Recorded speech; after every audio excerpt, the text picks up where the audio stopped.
Le métier de pompier comprend toujours des risques, y compris en temps de paix. Mais les professionnels des services d'incendie et de secours d'Israël sont formés à toutes sortes de situations.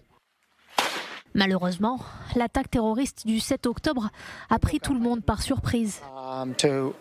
Je vis dans le sud, je me suis réveillé au son des tirs de roquettes qui ont frappé la ville où je vis. J'ai été appelé à plusieurs endroits qui ont été touchés par des frappes directes et dévastatrices qui ont fait de nombreux dégâts. Depuis, j'ai soigné des gens et j'ai vu plus de sang que je n'en ai vu au cours de toute ma vie.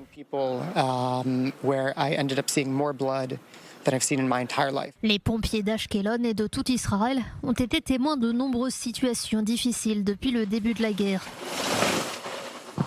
Mais ce qui les a aussi impressionnés, c'est la bravoure et l'héroïsme des pompiers bénévoles américains. La manière dont cette pompe fonctionne est incroyable. C'est le cas du pompier et ambulancier Derek Barksdale, du service d'incendie de Saint-Georges à Baton Rouge, en Louisiane, qui a quitté sa femme et ses 4 enfants pour répondre à l'appel. Pourquoi avez-vous répondu à cet appel après avoir vu ce qui s'est passé le 7 octobre ? Personnellement, je suis chrétien et je suis fatigué de toute cette haine. Il y a beaucoup de négativité aux États-Unis autour de toute cette situation et je trouve ça assez dérangeant. Je voulais que les équipes locales sachent qu'elles sont soutenues et que nous sommes là pour les aider.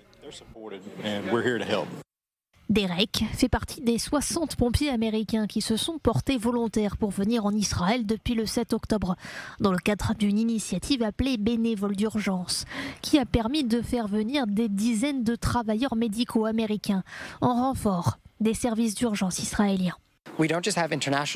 Nous ne bénéficions pas seulement d'un soutien moral à l'international, il y a aussi des dizaines et des dizaines d'Américains prêts à venir ici et à s'engager à nos côtés pour lutter contre ces incendies.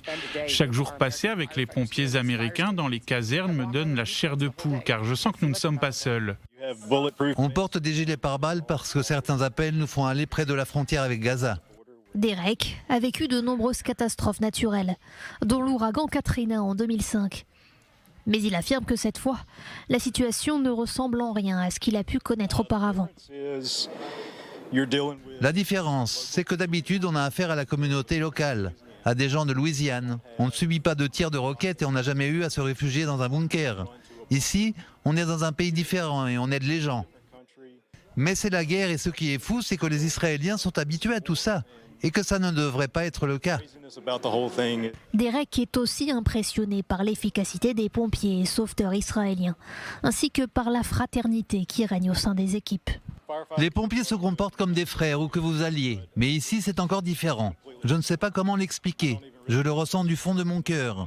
À quel point ils sont accueillants, à quel point ils ont pris soin de nous. Et nous, on essaye d'inverser les rôles, en prenant soin d'eux. Comment est-ce qu'on se sent face à une situation aussi horrible ? Honnêtement, depuis le 7 octobre, ma réponse est la suivante.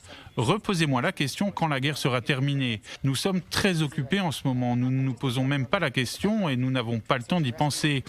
Entre les opérations de recherche et de sauvetage, les urgences de routine, les tirs de roquettes, il y a beaucoup à faire et ça nous occupe.